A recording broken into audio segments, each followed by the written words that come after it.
Bonjour à tous et bienvenue dans la Minute Pédagogique, notre série destinée aux professionnels de l'enseignement. Dans ce nouvel épisode, je vais vous parler d'un sujet que tous les professeurs connaissent, le travail personnel des élèves. Vous savez, ces devoirs qu'on donne avec de bonnes intentions et qu'on retrouve souvent non faits, mal faits ou copiés sur le voisin. Alors comment faire pour que les élèves progressent, même quand ils ne travaillent pas à la maison ? On va voir ensemble des stratégies simples, concrètes et efficaces. Premier exercice, comprendre le problème. Ils ont la flemme, bien sûr, mais cette réponse est trop simple. Pourquoi les élèves ne travaillent pas ? Certains d'entre eux ne disposent tout simplement pas des bonnes conditions à la maison, pas d'espace calme, pas d'adultes disponibles, ou simplement pas les codes du travail scolaire ou la capacité à s'organiser. Parfois, le travail est trop long, trop flou, ou sans lien clair avec le cours en classe. Résultat, les élèves décrochent, se découragent. Le premier réflexe, c'est donc de déscolariser le jugement. S'ils ne travaillent pas, ce n'est pas forcément de la mauvaise volonté, mais peut-être un problème de sens ou un problème d'environnement. J'ai l'exemple d'un élève qui n'avait pas fait son travail de géographie, comme souvent. Alors j'y vais de ma petite morale, je m'agace un peu, même correctement. Et puis je lui demande de but en blanc, qu'est-ce que vous avez fait hier soir à la maison pour ne pas avoir eu le temps de faire votre travail de géographie ? Et là, il me répond, j'ai aidé mon père à faire ses bagages pour aller en prison. Alors évidemment, ces cas sont très rares, mais je peux vous dire que quand ça vous arrive, vous y regardez à 2 fois avant d'accuser l'élève de fainéantise. Alors attention, je ne dis pas que la flemme n'existe pas et que les élèves sont tous des travailleurs forcenés qui ne savent simplement pas s'y prendre. Mais il y a des dizaines de sujets à prendre en compte avant d'identifier un phénomène de flemme pure, si j'ose m'exprimer ainsi. Ensuite, pour que le travail personnel fonctionne, il doit avoir du sens. Expliquez à quoi il sert. Ne dites pas juste « apprenez la leçon », mais « demain, on fera un quiz rapide dessus » ou « cette leçon vous permettra de comprendre la suite qui va traiter de… » etc. Soyez clair, une consigne courte et un objectif simple. Évitez à tout prix les suites d'exercices style drill. Exercice 2 à 14, page 23. Cela peut être utile pour un élève déjà bien avancé dans l'autonomie ou qui a acquis une certaine capacité de travail, mais alors les autres, vous allez les mettre dans une situation d'échec de manière quasi certaine. Et vous allez corriger les exercices le lendemain, tout seul, avec le premier de la classe. Deuxième écueil, le travail supplémentaire. Tu n'as pas fait ton travail ? Tiens, un autre travail. Soigner le mal par le mal n'a jamais fonctionné dans ces cas-là. La seule chose que vous obtiendrez, c'est une escalade. Car le travail en plus du travail non fait sera lui aussi non fait, et donc vous vous retrouverez dans une position où vous devrez monter un barreau dans l'échelle des sanctions, tout simplement. Donc quoi ? Encore un travail supplémentaire ? Personnellement, je n'ai jamais vu un élève se mettre au travail à cause d'un travail supplémentaire. Valoriser les réussites, non pas seulement par une note, mais par un rituel ou un échange rapide.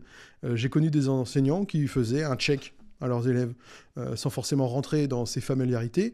Vous pouvez trouver un moyen clair de leur faire comprendre que vous saluez leur performance ou leur réussite. Et enfin, troisièmement, travailler à la maison, à l'école. Si les élèves ne travaillent pas chez eux, une solution peut être de les faire travailler à l'école. Instaurer un quart d'heure d'études silencieuses, un atelier de méthodologie ou des temps d'accompagnement personnalisés. Ces moments permettent d'aider l'élève à s'organiser et à lui apprendre à prioriser, bref, à acquérir l'autonomie nécessaire pour pouvoir travailler seul. Quatrièmement, instaurer des rituels et donner des objectifs atteignables. La clé du travail personnel, c'est la régularité. Mieux vaut 5 minutes par jour qu'1 heure la veille du contrôle. Instaurer des rituels. Chaque début de cours, on vérifie un point de la leçon. Des objectifs hebdomadaires, des outils visuels, carnet de suivi, des fiches de progression. Féliciter les efforts visibles. L'habitude se construit par la réussite, pas par la sanction. Votre élève ne travaille toujours pas ? Le prendre à part à la fin d'un cours et lui donner un objectif personnel. Pour demain, au moins l'exercice 1, par exemple. Puis recommencer 2 jours plus tard.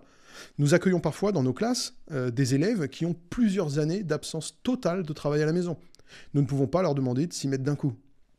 Et ne me sortez pas l'expression de l'élève qui s'est réveillé au milieu de 3e. Oui, il existe, mais il reste une sacrée exception. Par de petits objectifs atteints régulièrement, l'élève développe un habitus, l'habitude du travail. En augmentant la dose régulièrement, il est possible de le faire progresser et développer une vraie autonomie dans le travail personnel. Enfin, dernier point, travailler avec les familles et responsabiliser l'élève.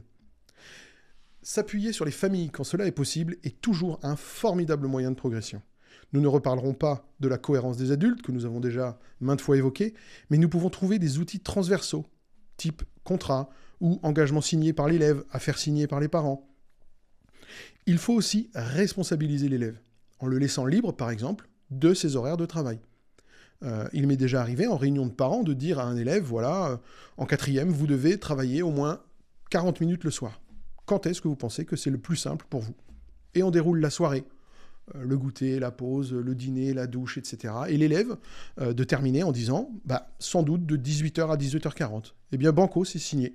Et on réinterrogera le fonctionnement par la suite. Est-ce que c'est efficace? Est-ce que vous y arrivez? Oui, parfait, continuez. Non?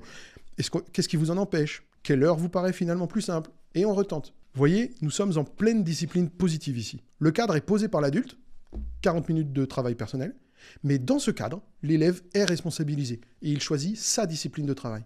Pour conclure, le travail personnel reste un défi de taille pour nous les enseignants.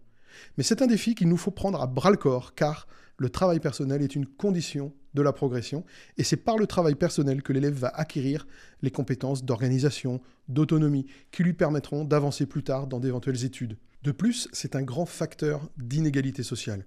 À nous de donner à tous toutes les chances, en gardant bien en tête que l'objectif n'est pas qu'ils fassent leurs devoirs par obligation, mais bien qu'ils deviennent responsables de leur progrès. Merci d'avoir regardé cette vidéo. Pensez à liker, à vous abonner et à partager vos astuces et vos expériences en commentaire. Et surtout, n'oubliez pas, vous êtes des héros!